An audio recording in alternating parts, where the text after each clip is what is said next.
9 கோளும் ஒன்றாய் காண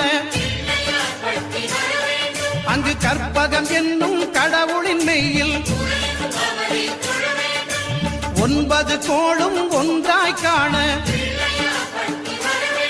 அங்கு கற்பகம் என்னும் கடவுளின் மெய்யில் சூரியன் முதலாய் 9 கிரகமும் பலவித குணங்களை கொண்டிருக்கும் எங்கள் கற்பக தருவில் அவை வரும்போது ஒன்றாய் சேர்ந்து பலனளிக்கும்.